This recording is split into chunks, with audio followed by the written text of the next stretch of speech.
Sahaja yogis are very familiar with the four elements: fire, water, earth, and air.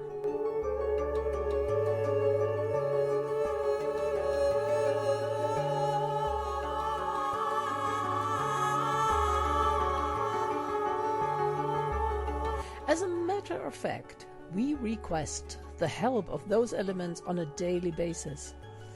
From a simple foot soak to a candle treatment, we could not imagine our spiritual life without them.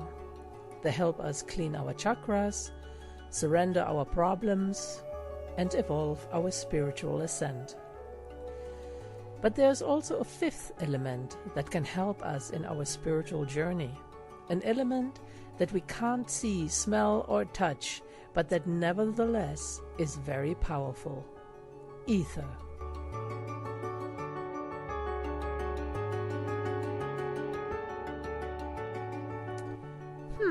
You might think, but if we can't see or touch it, how can it actually help us? And what exactly is ether? Good question. If you would ask a doctor, he would say, "Of course I know what ether is. It is a solvent for anesthetics. That's what it is." Correct, but that is not the ether we are talking about. A physicist would be convinced that ether is medium for the propagation of light in a vacuum. Sure. But a philosopher, yes, a philosopher would be much closer, because they studied Aristotle, and he knew that ether is the fifth element. Aristotle explained that fire, earth, air, and water are earthly and corruptible, but the stars in the heavenly regions must be made of a different, unchangeable heavenly substance. Ether, or Akash in Sanskrit, is indeed a divine substance that exists across the entire creation, and not only in the heavenly regions. It is in the essence of emptiness, the space that the other elements fill, and therefore the most subtle one. The origin of ether is the primordial sound and the space from which vibrations emerge long before it takes the form of sound in the ear. William Shakespeare tried to explain it in a scene of his play The Merchant of Venice, when Lorenzo talks to his beloved Jessica how each star gives up a kind of music too subtle for human ears to hear. He says that the same harmony is in human souls, but again, too subtle for us to hear.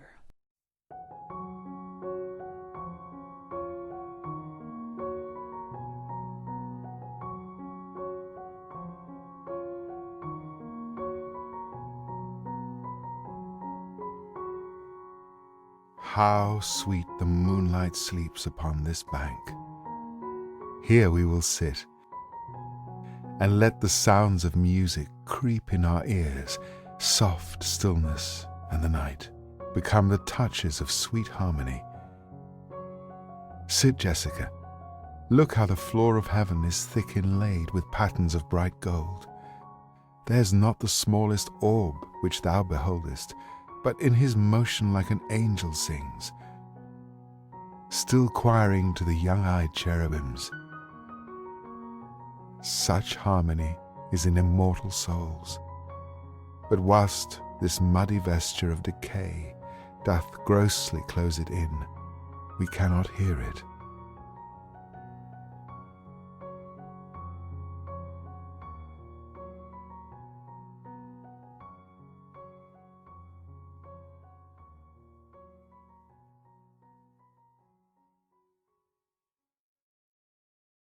Ether is controlled by Sri Krishna, the Blue Lord of ethereal infinity. Sri Krishna incarnated to open another horizon in human understanding. By his incarnation, the human imagination started to understand about the great primordial being. First, the concept of God was created mentally on the ethereal level and prepared an image of the divine. Then, the Kundalini, by its manifestation, introduced the reality. She actualized all principles of God and the Spirit. These projections were created for us to be prepared to recognize Shri Mataji. Ether is the most subtle of all the elements, and the subtlety of it is under the command of Sri Hanumana. Then he can fly in the air.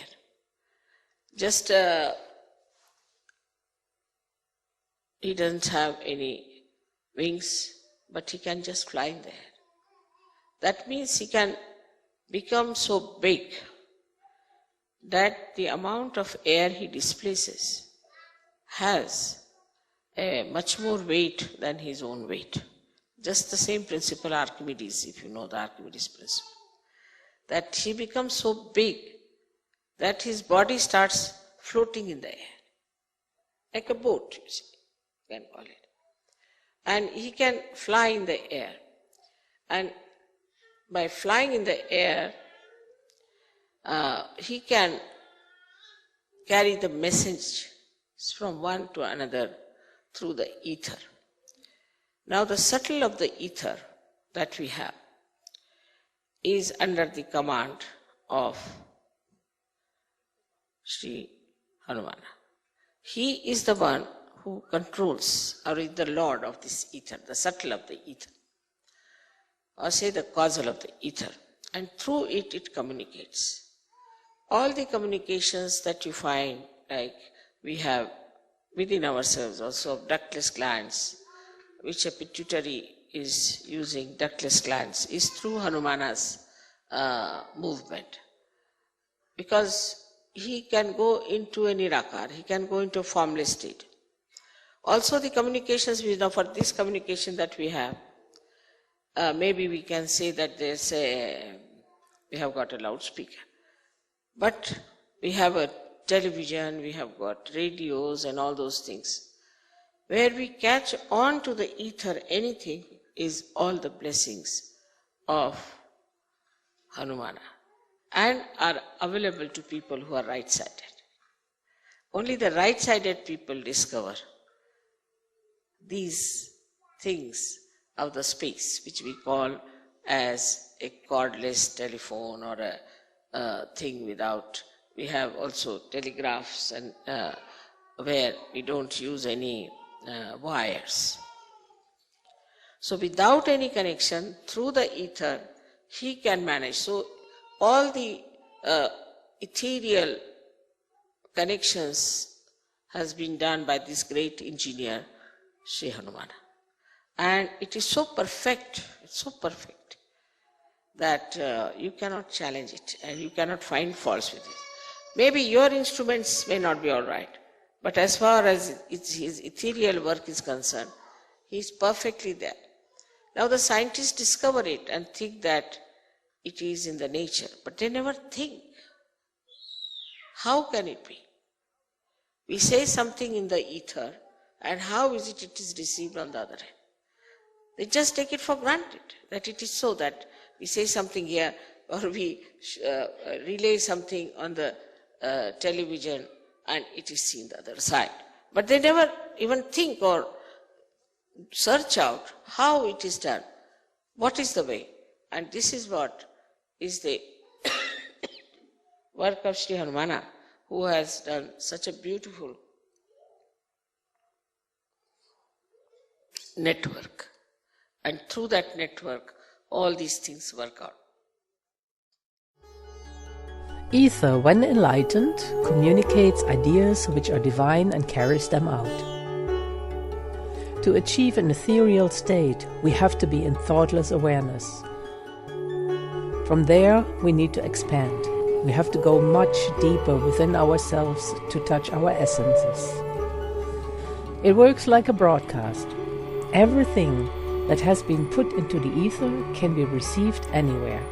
And just like a radio receives messages through the ether, we can receive messages about others and about things that are happening. We become collectively conscious and collectively active by simply putting the attention on someone or something. The ether goes and acts it out, always ready to work out the divine work. With this, humanity becomes peaceful. There is no quarrel, there is no jealousy, because you know that you are part and parcel of one personality. Attention! Now we have a cartoon. It's called cartoon. Attention! Now we have a cartoon.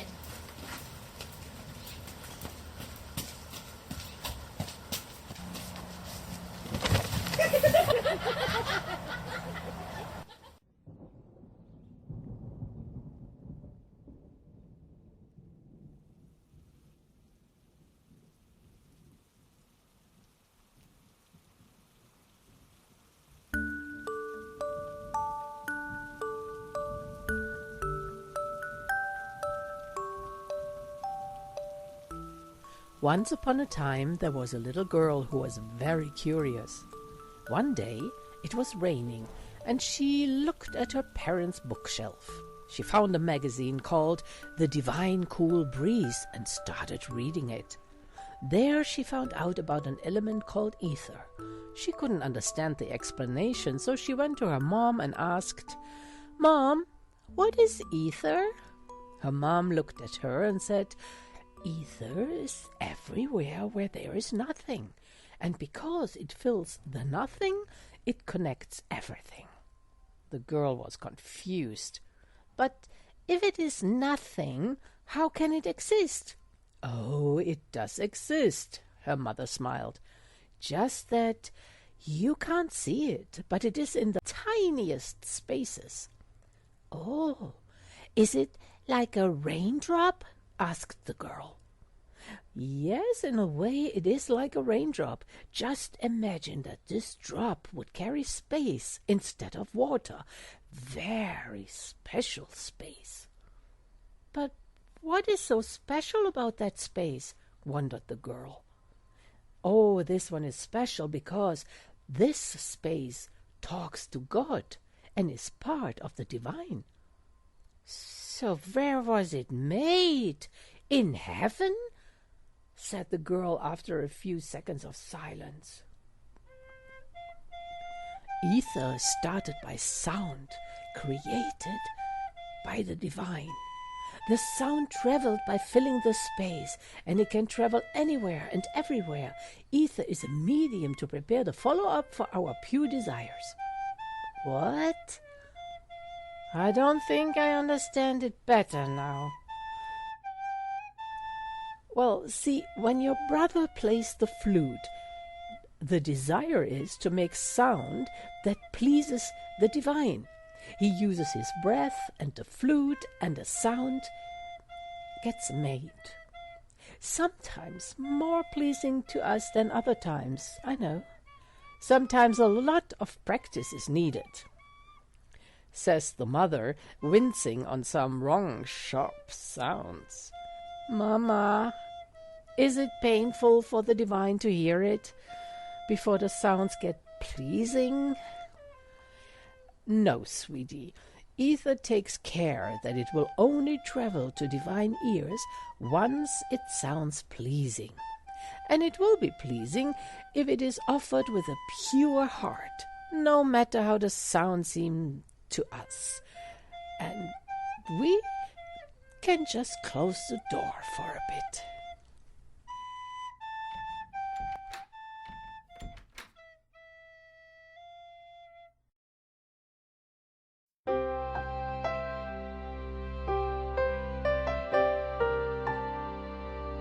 Thank you for watching our video. Sri Mataji's words are the true source of our knowledge. We hope they have been communicated in the right context for our series on advanced Sahaja Yoga themes. Please subscribe so you can join us next time when we present a new topic. Jai Shri Mataji.